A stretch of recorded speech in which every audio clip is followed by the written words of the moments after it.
This is Paul Kelly for ESBR Boxing. Delighted to be joined by Pody McCrory.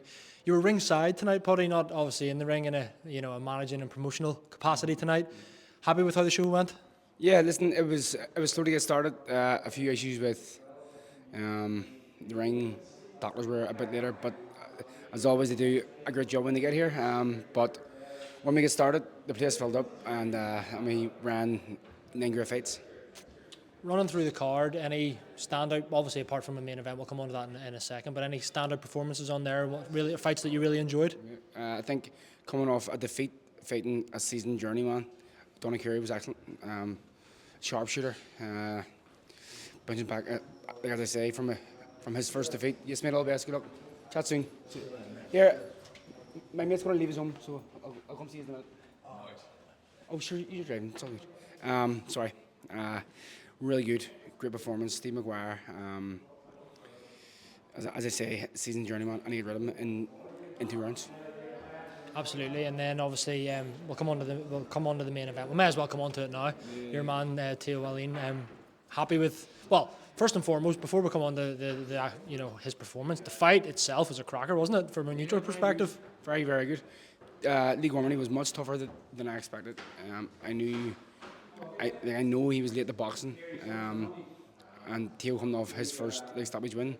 I expected him to fancy get to him in the end, and Gormley was game. He was there. He was pushing the fight. I thought the referee let him away with a lot of dodgy tactics. Maybe that's just his game, and if he gets away with it, then he just continued to do it. But great fight. I thought Theo boxed really well. Showed class and real class in glimpses. But I thought he won comfortably. I think there was only probably one right scorecard in Eamon McGill, and the one that gave it 2 rounds. I thought it was very. I thought it was wrong. But again, a great night for Theo, first champion of the stable. So yeah, great. Do you think, you said that the league only was maybe tougher than you expected? Were you coming into this, obviously you want to win by any means necessary, but were you thinking in your head that this was, Theo was maybe going to get the stoppage? Knowing that he got the win against Kane Singh by a stoppage, who's a real tough journeyman, he actually had a win over McCrory in his last fight. I thought he made it unsimilar, but Conor took shots. He had shots and came back with the zone. Real tough. Blood everywhere. It was a bloody night. We were covered. I was covered in blood. Jimmy was covered in blood. My son was covered in blood. But yeah, it was a good night. And when can we expect the next Hammer boxing show? Well, I kind of like to work in sports, so we're looking at something towards the end of February, at the start of March in a bigger venue. So that's the aim next for us. Again, I rely a lot on what Jimmy lets me do, but I'm enjoying this side of boxing. I would love to fight again, but if I never do, this is what I want to do after. It's going to be my next question. Are we going to see Pody McCrory back in the ring? I know I bumped into you at the SSA Arena last weekend, and it was almost a year on from headlining. Surely we have at least one more.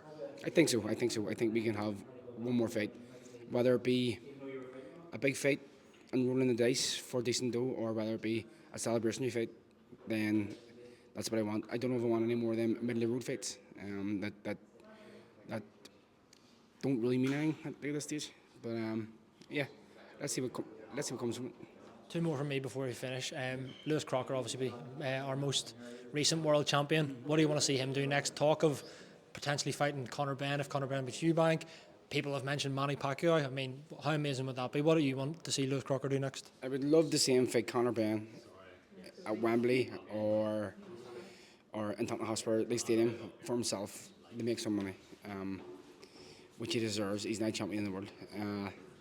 I would love to see him back in Belfast again. As you've seen, he's now a star in Belfast, and it gives all our guys an opportunity to maybe get a chance on the big stage. So there's loads of options for him. I think he has to have a mandatory next before voluntary, but boxing, there's a lot of factors, and money changes everything, and if he's allowed, I would love to see him and Benn next. Mentioned Conor Benn. He obviously has a fight with Chris Eubank Jr. We'll get an interview with Teo in a second, hopefully. We'll hopefully get an interview with Teo here in a wee second. But yeah, just finally, I wanted to ask you for your prediction for next weekend, Chris Eubank Jr. Conor Benn rematch. How do you feel that one goes? Do you think it's going to repeat? Chris Eubank Jr. gets the win, or do you see Conor Benn turning it around this time? Eubank's getting older in there, and the weight seemed to be a bit of an issue last time. Ben looks bouncing out of his skin. I was always strongly Chris Eubank Jr. in the last fight also, but going off the last fight, and he was rocked a few times, I can see Conor Benn win this fight. Very interesting. Well, we shall see. Pody McCrory, I'll let you get on. Thank you very much for your time as always. Top man.